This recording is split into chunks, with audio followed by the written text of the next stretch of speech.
Meredith is a seasoned business leader and entrepreneur with more than 30 years of experience guiding companies through transformation and growth. A proven performer in both corporate and field environments, she brings expertise in strategic planning, digital transformation, omni-channel technology, and sales force development. Known for her authentic leadership style, Meredith is passionate about empowering women in business and building organizations that thrive during times of change.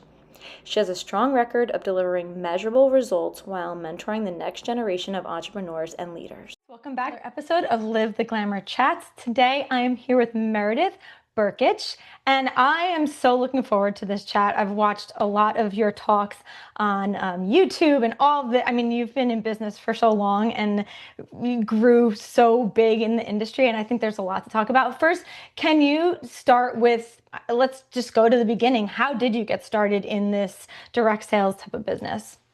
Absolutely. And thanks, Dawn. Such a pleasure. Thank you for asking me to join you today on the broadcast, and hello to your guests. And we hope that we add some value today. So my story, I'll keep it simple. I had worked for corporate. I was at Hilton in the San Francisco Bay Area.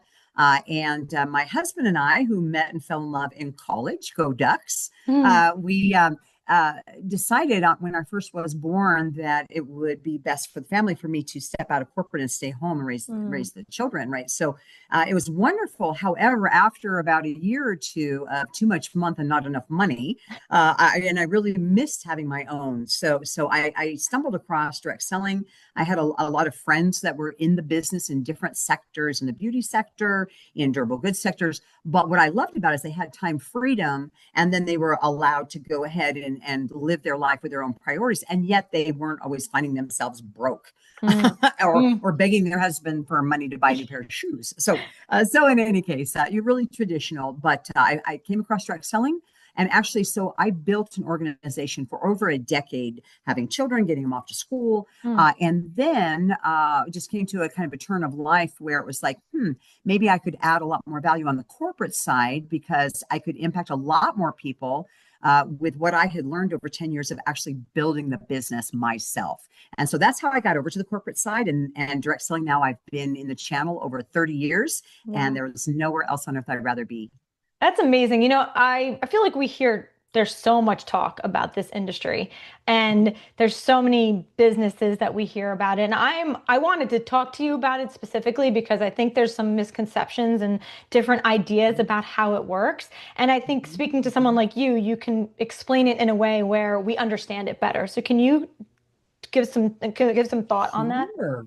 Absolutely. And you're right. There's a lot of misconceptions, and we refer to it as the ick factor because sometimes, the people, they come into the sector and they're overly aggressive, or they start to embellish, or they feel like the way to attract people is to be super hypey.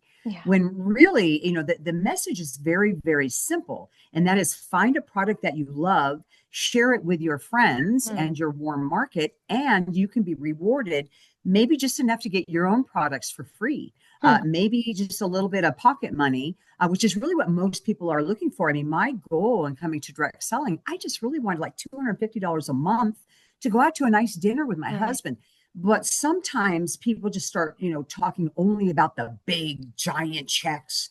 And then it turns into something that is, it's not compliant because you're setting an unrealistic expectation for people. Most people will never make a lot of money, and most people will only make enough money to pay for their products. But think about it. If right now we're just getting by and paying our bills, and I fall in love with a supplement, or I fall in love with an elevated beauty experience, you're not going to be able to afford those things. So why not, sign up, you get to buy them at a discount, and then you bring in a couple of friends who also love the products with you, and you get a little something to offset your own purchases, which really is what direct selling is about. But falling in love with the product, being a product of the product, and then kind of creating your own goals for yourself about how hard do you want to actually work it as a business, or do you just want to go ahead and, again, pay for your products? That's such a good perspective, and I didn't think about it that way, is going into it with something that you actually love, like finding the brand, finding the products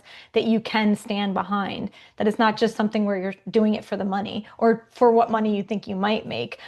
Is there a way, I guess to discover that, to find out like the company that's doing the direct sales, but that it could be lucrative, but then also, has a brand that you can stand behind? Is there a way to look for something like that? Mm, that is that is a really great question, Dawn, because you may find a product that you love, but they could be here today and gone tomorrow. And one of the things in direct selling to keep in mind is that 70% of all direct selling companies that launch are out of business in the first 2 years. Wow. 70%. It's a high turnover. A lot of people, but think about small businesses. The failure rate in a small business also extremely high, and they invest a lot more money and capital into starting a small business that fails, which is the norm. It's the exception to the rule, the ones that succeed. And any numbers, any economic person can tell you that.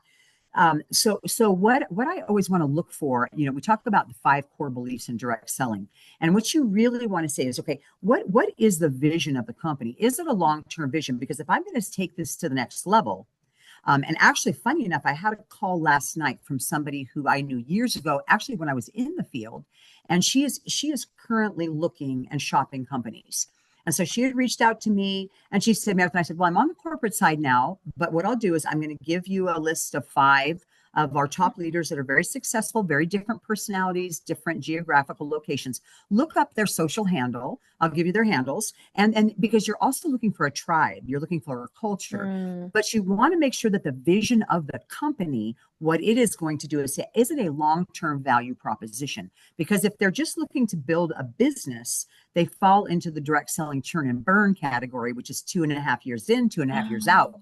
That means that you only make money if you're coming at the front end. So I always recommend look for a company that's been in business, for 10 years if possible, and then look to the owner and say, is this a founder-led company? It is the number one most attractive proposition for people to come to direct selling companies. Tell us about the owner. Tell us about the person guiding the ship, because they are the ones that will steer the course, and they could have your future in your hands after you've invested the big T's, the 3 T's, which is your time, your talent, and your treasure. Your treasure is not money. Your treasure is your influence and the reputation that you've built for yourself of excellence, again, in the circles that you travel. And so if you're going to invest that, especially in sweat equity also, you want to make sure that the company have stick-to-itiveness. Are the products unique? Do they have results that you can feel, see, and measure in a short relative amount of time? And then do they have the culture of the people that I want to be a part of, which is, again, why my fellow colleague from years and years ago, 20 years ago, had reached out. And I said, you need to find your people. Because she's like, what do I need to do to get started? How much is the class? I said, no. You need to, first of all, find your tribe. And then once you find your people, the ones that make sense with you, that speak to your spirit of connectivity, then I'll let you talk to them about how to get started, because there are different systems for different groups. Oh, there are different systems. I know about it from a few different perspectives. When I was younger, I would say I was in high school probably. My parents did Amway, and that was like a very big company at the time. Or I'm not sure about it now. It's still, I know top it was, 3. and I have to say, it was probably one of the ones, maybe, and I only know from what I know that it was good, and it was, and they actually went into it in a very similar way, that they did love it. They were already buying those type of products. So what you're saying makes so much sense for how to approach it and how to find someone that something that will stay long term with you versus, like you said, the turnaround in 2 years and burn, which I could totally see happening. How do you think social media has played a role in businesses like this? When you maybe now you found something that you feel connected with, and you do have maybe a social media following. Do you think it has played a bigger role in these type of industries? It's played a huge role in the sector. Not all good, there's some negatives to it too.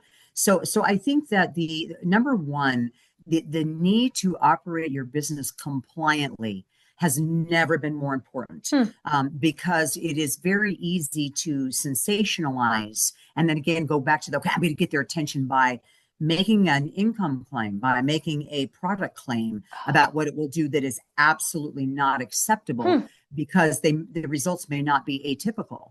And so while you may be very, very successful, the average person, and I can refer back to your Amway reference, I remember talking to an Amway friend of mine back in the 90s. I'm sure you were just an egg, but back in the 90s, seriously. And I asked him, I said, did you ever make money at Amway? And he said, no. He says, but I paid for products, and I was a better husband. I was a better father. I was a better member of my community, of my church. And I thought, because he says, because the way I really look at it, direct selling, it's just a personal development program with a compensation plan attached to it. And I went, oh, okay, well, that's interesting.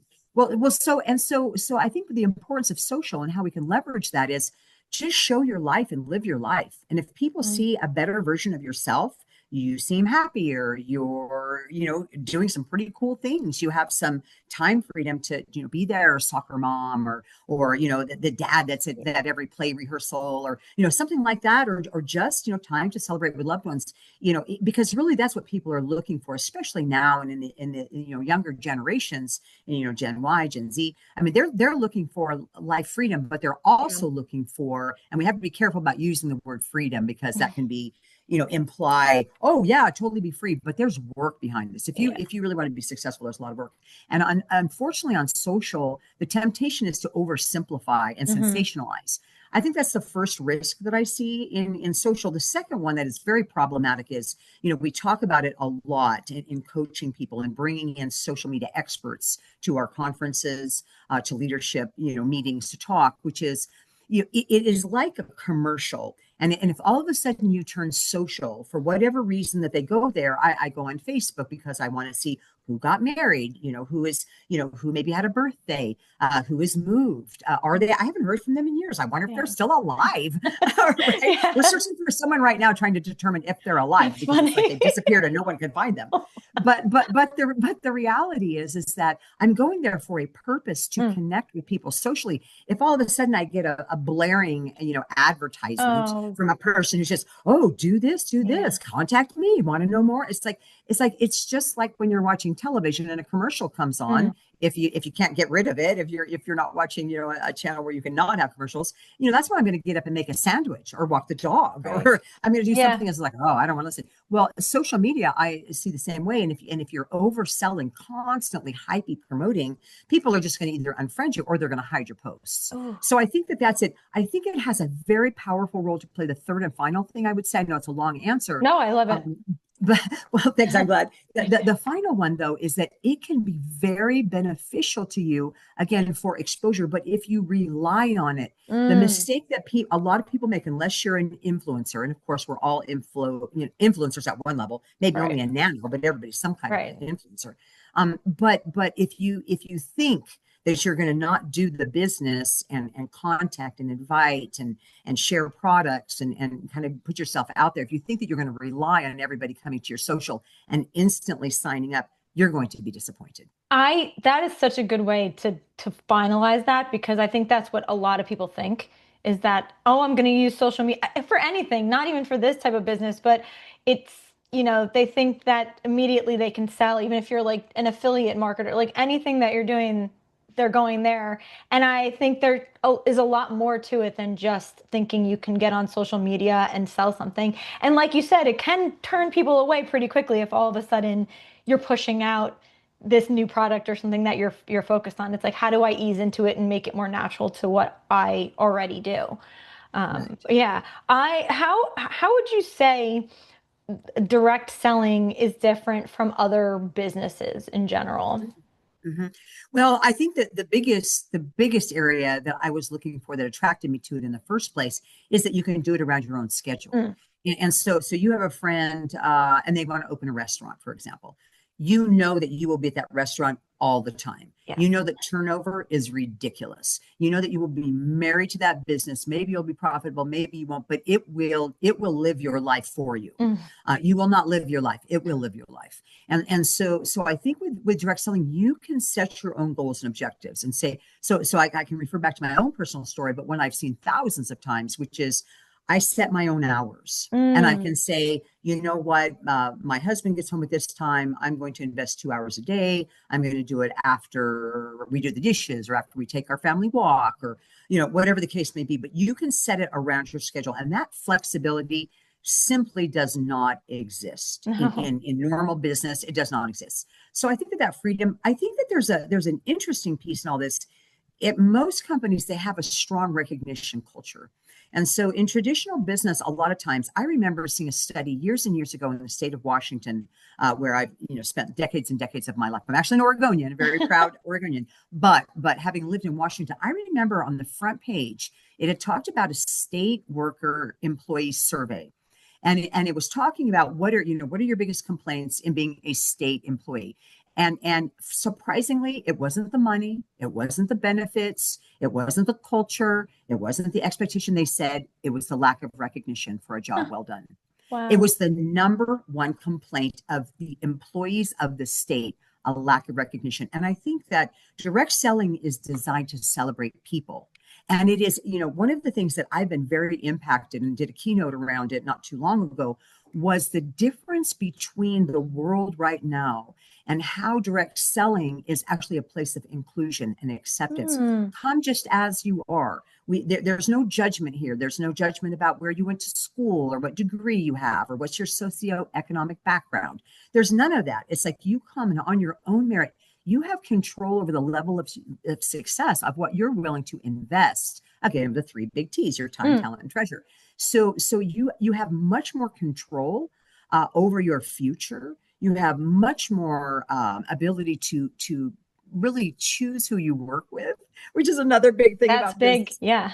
Yes. And then you have that third and final piece. You have an opportunity that should you want to apply yourself, there are going to be people that recognize that and celebrate you. Here at LifeWave, our recognition program is called Celebrating You for that exact reason. Can you talk a little bit about Lightwave, since you led right into that? It's one of my next questions.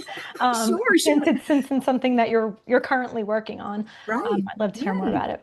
Sure. Yeah. No. So LifeWave is a very interesting opportunity. So it has been around for over 20 years, and yet for a number of years, it was not something that a lot of people knew who they were. It was kind of quiet. It was a best kept secret.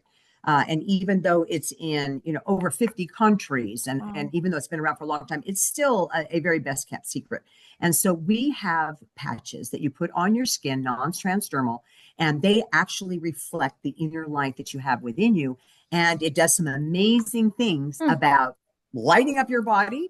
And without making any health claims, just allowing your body to do what nature intended, which is to regenerate, to heal, and to be a more youthful version of yourself. And again, we have to be careful what we say. Of course. But we know, and having been on the products now for 3 years, it is very, very different than any other product that I've experienced. And certainly the testimonials that we hear on a daily basis are super compelling. And so in this world, we're able to tie into people's desire to, again, be the best version of themselves. The reason that we've grown, well over 1,000% in the last 5 years or so is because of the fact that there was a convergence of trends in the late, 2018, 2019, which you had, number one, there were a lot of conversations about stem cells, and we certainly have research that ties us to that topic. So there was a lot of social commentary around that in general. Secondly, pandemic came on the scene where people were so horrified by what was happening. People were dying that they loved. People were suffering. People were frightened. Nobody knew what tomorrow would hold. And so you had a lot of people thinking, I better take care of my health right now and strengthen my immune system, because who knows what I'm going to come into contact with. So we had that piece of it. People were staying home. They were looking for an opportunity. They were lonely. They weren't connected. And so direct selling was a great connector. And then we really had the infusion of a number of leaders that saw that LifeWave was so different, loved the vision of our founder, David Schmidt, loved where the company was going, and said, wow, this looks like a place where I could go plant my flag. And so we had some incredible teams grow with us that really were business minded. So beyond just the product and consumption, they were looking for a revenue generating opportunity, hard work, but big rewards for that hard work. And of course, a little luck. Yeah, I mean, it's wellness. I think of wellness with something with a product like this, which I think for me, and you know this better, is a little bit unique to this market. I don't know if you see it. Maybe I mean, I just haven't seen as many, but I think a wellness product like this enters the category a little differently. It comes in and it targets the people who do care about this perspective from a different angle, not just like selling an individual, even though it is a product, but it's also about your wellness and your health and how you feel about yourself. So now there's like kind of two components to it. It's not just something that's a product, but it's also going to be a part of your life and maybe your family or friends' lives too. So to me, it has an interesting way of selling, maybe selling Absolutely. itself a little bit. I agree, Dawn. Well, it does, and again, I go back to that social experience where you don't have to boast about it. You don't have Right. to make these. Just look. I mean, if you, for example, look at my social from 3 years ago before I came to Lifeway, 4 years ago, you're going to see a very much heavier version of myself and an older looking version of myself. Hmm. And so I don't have to get on there and talk about Yeah. age reversal or turn back time or all that. It's like just look and just watch. And I'll be like, Right. Meredith, what on earth? And that prompted the call last night. It's like, I've been looking at you, Meredith. I haven't seen you for 20 years, but it's like, you look younger and better than 20 years ago when I knew you. So Oh, what that's is going amazing. on? Yeah. And let your Yeah. life lead the conversation. Just That's live. nice. That's a nice way. That's actually nice for someone who wants to have be part of a brand or have their own business in a way, but maybe says, I'm not good at sales. Like I can't do sales. But in I this love way, you that, can. Dawn. Yeah. Yeah. No, that is brilliant. And it's funny because we're called direct selling. Mm, And some people have tried to avoid that by saying, oh, network marketing, relationship marketing. I mean, right. all of these other things All that they want to run away from direct selling, which is interesting because it's well over 100-year sector. And mm, it has just blessed the lives of countless people, predominantly women. mm, Over 80% of direct sellers are women. hmm, So it's a women's industry per se. But if you look at the word sales, I mean, sales is really just communicating something that you're passionate about. Because yeah. I can sit here right now and tell you, I just went to this incredible restaurant, and Right. oh my goodness, order the halibut cheeks without a Right. doubt, hands down, best. Get the mango sauce on the side. What did I just do? I just sold you. Right. It's a sales job. Yeah. Now, is the restaurant going to give me, a $10 coupon for a free hors d'oeuvre the next time or free tapas when I go in? No. And that's kind of but that's why we go back to that importance of loving what you're talking about because Mm, it doesn't become sales. You are telling your story. It's about sharing and caring. It's what it is. I care about you. I see that you're exhausted all the time. I see that you're not happy with your physical condition. You're just you're maybe in some extreme discomfort. I can see those things. You're my person, my friend. I care about you. So I'm going to share something that mm. I'm passionate about. I'm not selling you. I mean, and that's it. And how I would close on this topic is people don't hate salespeople per se. What they don't like is to be sold. I can't agree They with don't, you more. Yeah. so it's just, yeah. So I think that, but some people go, never use the word sales. Yeah. Yeah. No, it's terrible. Oh dear. Yeah. But it isn't No. about that. It's about telling your story. That's Mm. what it's all about. Yeah, no, I agree with that so much. And I've always been like, oh, I'm not good at, or labeling is not good at something, and then realizing, you're sitting here talking about your favorite skincare or your favorite lipstick or whatever it might be, and essentially are selling it Salesperson. unknowingly. You just became a salesperson. Exactly, I exactly. know. It's true. It's true. Yeah. Yeah, it's Yeah. so true. How did you make the transition from doing direct sales, like as a mother and with younger children, then jumping over to corporate? How did you make that trend, or what made you make that transition? Great question. I get asked that a lot, actually. And so when I had been in for, I guess it was almost 11 years, Mm, my husband had an opportunity to start a company in Florida with his best friend, and we lived outside of Seattle. And so, but what that caused, the company that I was with had a radius rule that wanted you oh, to only work within, a 5-state radius of where got you it. were. They wanted to keep you very closed in. And so when my husband had this opportunity, I said, Mike, if we move to Florida from Seattle, we're way out of my range. Right. And I will have to start at ground zero. I will lose all of my team, thousands of, I will lose everything that I've built over 10 years. Are you sure this is what you want to do? And we have a loving relationship. We've been married since my freshman year in college. It's my one and done. And so, yes, my one and done. And so, but it was like, no, I really want to do this, Meredith. I feel called. I feel like the Lord's leading me. Let's go. And so off we went. And then I was really at that place of starting over. Right. And then it was like, well, so I helped my husband launch this company, and I did that instead for a few years because, again, I just wasn't going to start over building at that point. Yeah. What happened was when I flipped my interest in that company, I was talking to my accountant, and he says, well, what are you going to do? And I said, well, I mean, I'm 40. I guess I could retire. And he said, oh, that's hilarious. With your energy, you will drive every person in your life away. 100%. Don't even, that's just crazy to talk about right now. And he says, but you always talk about direct selling, what it meant to you, watching women on your team, people just come out of their shell, start to they get on stage. At first they're shaking with the microphone. The next thing you know, you can't get the microphone out of their hand. It's like, okay, enough. And you got to bring out the shepherd's stick and pull off the stage. But it's lovely, right? The transformation of human beings. And he said, you talk about it like with such love and affection. He says, why don't you go back? And I said, well, I don't know if I would want to start over at this point. But then the more I thought about it, it was like, but if I went on the corporate side, again, I could help companies because I've been out there. Right. And if you have somebody on the inside that's actually done the business, built the business, lived the business, it just sets you up for success because you're gonna step in a lot fewer landmines. If you have somebody saying you do not want to do this, and here's 10 reasons why, and it's like, oh, and plus it just really bridges the gap, and the field leaders or your sales force, they look and they have a lot deeper trust levels because it's like, well, I may not agree with everything. I may not have done it that way personally if it were my company.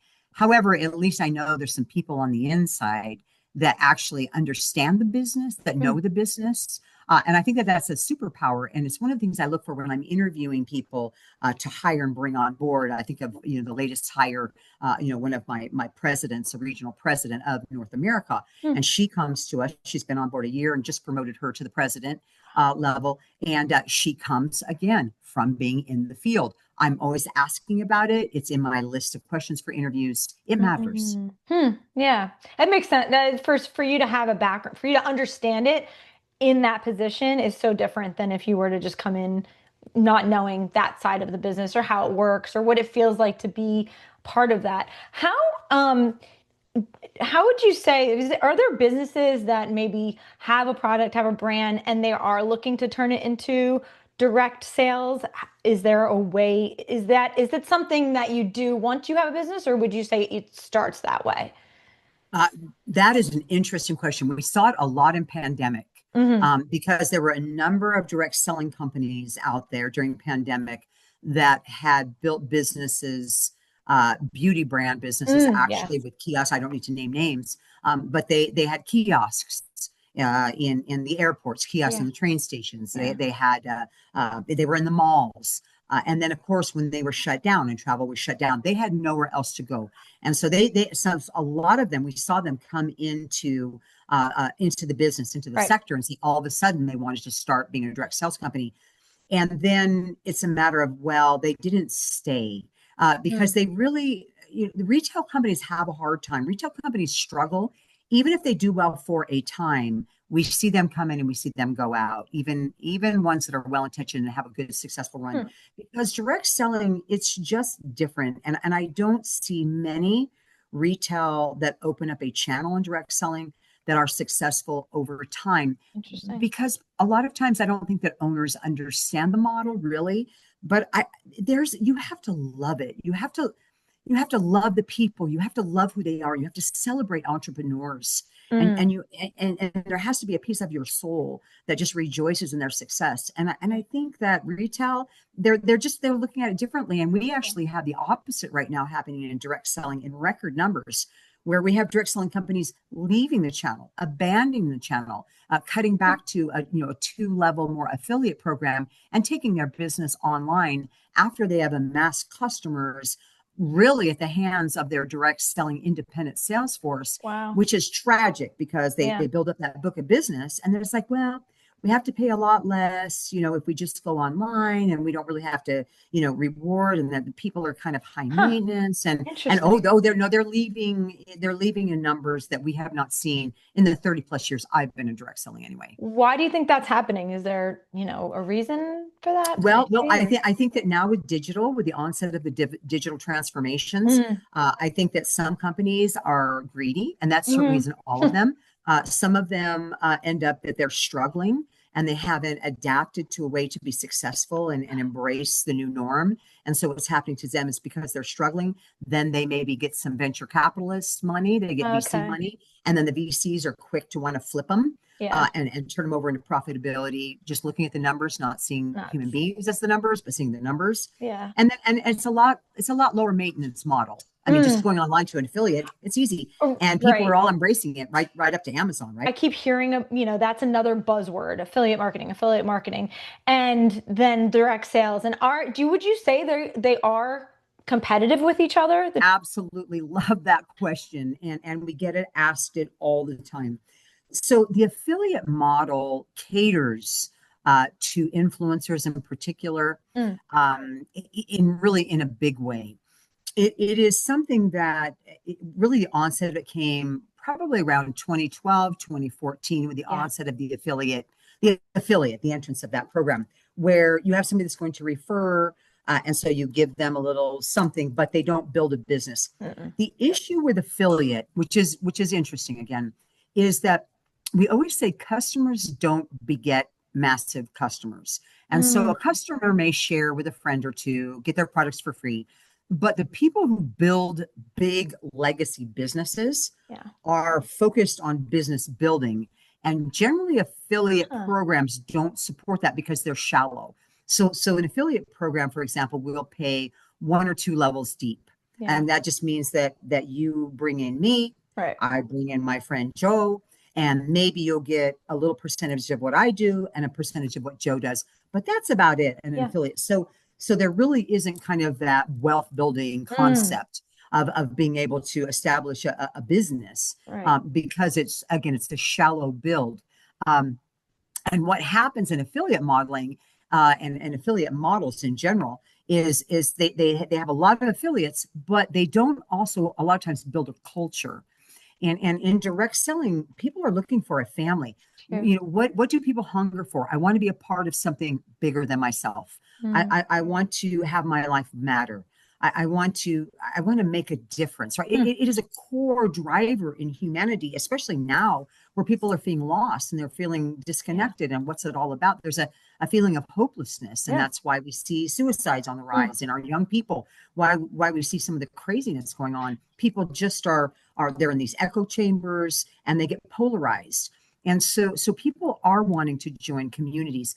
And mm, affiliates are a lot of time either maybe they're being paid a stipend by a company to represent the brand, which means they're not vested in the culture and they're not vested in a long-term legacy build. And mm, so it's different. And we love them. We actually have an affiliate program, sort of hybrid, attached to our customer program. mm. So you sign up as a customer, you refer a couple of customers, you can get your products Oh, at a discount or you can get your products for free. But we don't really refer to it as an affiliate per se.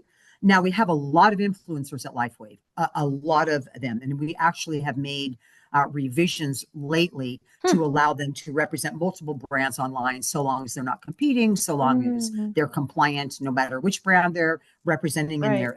their claims.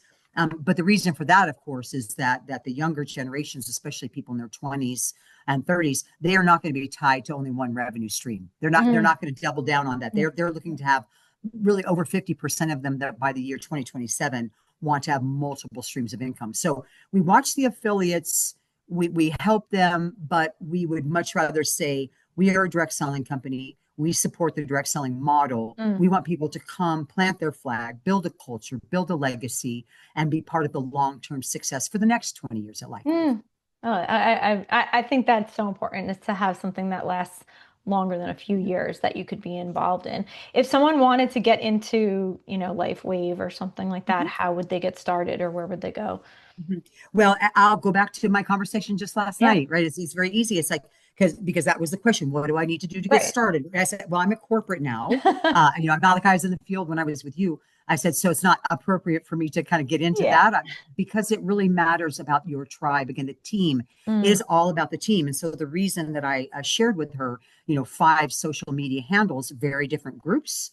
That way I'm not showing any favoritism. It's Right. like, here are these different groups. They have different flavors, different vibes. This Mm. may be a very conservative group. This may be, a little more new age. This may be, but here it's pick your Yeah. person, because once you're there, they will let you know. So we always say you need to get started by being a product of the product. You Mm. need to have a product experience, because your friends are going to be looking to you, the people that you know and trust. And if you are not authentic, and Yeah. all of a sudden you start talking like a Yeah. professor, or you're standing there at the bus stop or at the mailbox, and you start spouting out all this highfalutin thing about double blind placebo, human clinical trials, they're going to go, Right. I'm Like, sorry, what alien who just are, took over yeah. your body, my friend? Because that is not the gal that I know and love, Right. Dawn. I don't even know who you Yeah. are anymore. So we say authenticity, start by being yourself, but Mm. you need to love the products, because again, if not, then you do turn into a salesperson. A Yeah. salesperson may sell something just because they're getting paid to, Yeah. but a person who is sharing is somebody who loves it and knows that it will make a difference in somebody's life, Mm. even if it's just to enjoy a meal or a movie,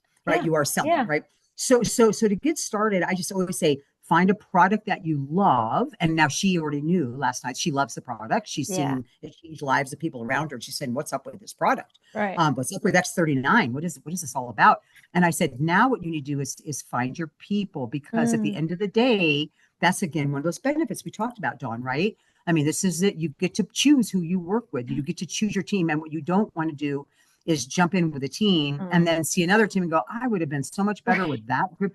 Take a look, do your shopping in your own Mm. way, for a group, and you have the choice of who you work with. So you want to be a product of the product, and then you're going to want to set some goals for yourself and say, what do I want to accomplish? Do I Mm. want to just get my products for free?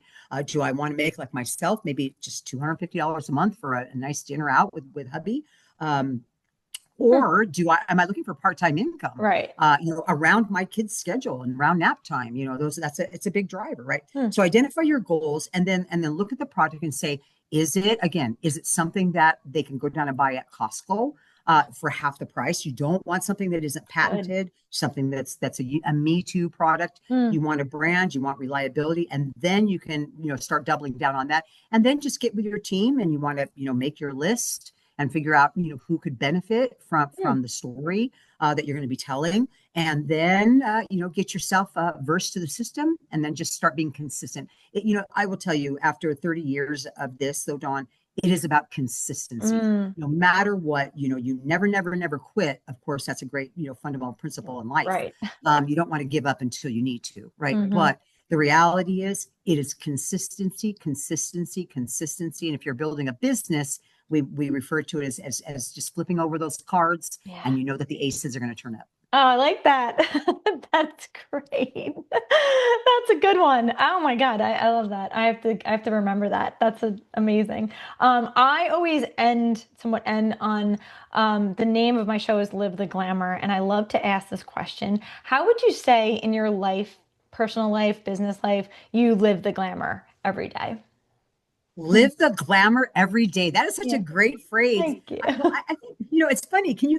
Define glamour. What is glamour to you, Dawn? So I've had so many different answers. And for me, Live the Glamour started being about not the word actually glamour, having a glamorous life, but what do you bring into your life every day that makes you feel good, that makes you feel alive and thriving? And what is that one thing that you do? Maybe it could be as simple as, I wake up and I have lemon water. It doesn't have to be some extravagant thing. Or maybe it's like, you take a walk with your family, or you plan out your business morning, whatever it may be. But everybody has different parts of living the glamour, and I love to hear what that is from each person individually. Okay, perfect, perfect.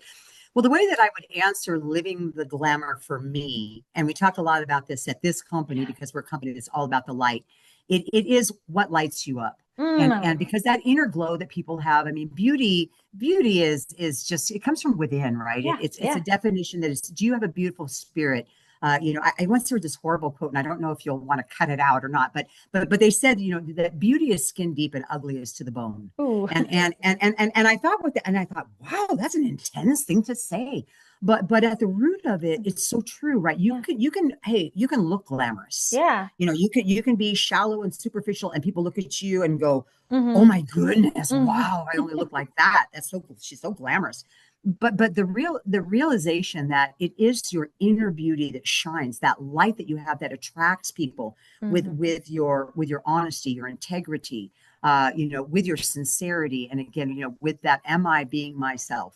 Am I truly me? Am I authentic? And I think authentic is a form of glamour. And then for me, I think it's movement, right? I think that we need to always be moving. I noticed that people get dull in the way that they shine if they sit too long. So I always try to get up, to move around, even whether it's in the building or just hop on my little under the desk treadmill. Yeah. But I always try to get moving. And then I feel that gives you that inner, like maybe you're just sweating. No, I like that. I like it though, because I think you're right about that. Yeah, that movement in any way, and the inner light. I mean, honestly, it all ties back in, and it's funny because of what Life Wave is and what you're doing. I feel like in so many ways it's about bringing out the inner light, whether it's you're starting, you want to start a business, or you want to be involved in something, you want to be part of a team, that's going to bring out your inner light.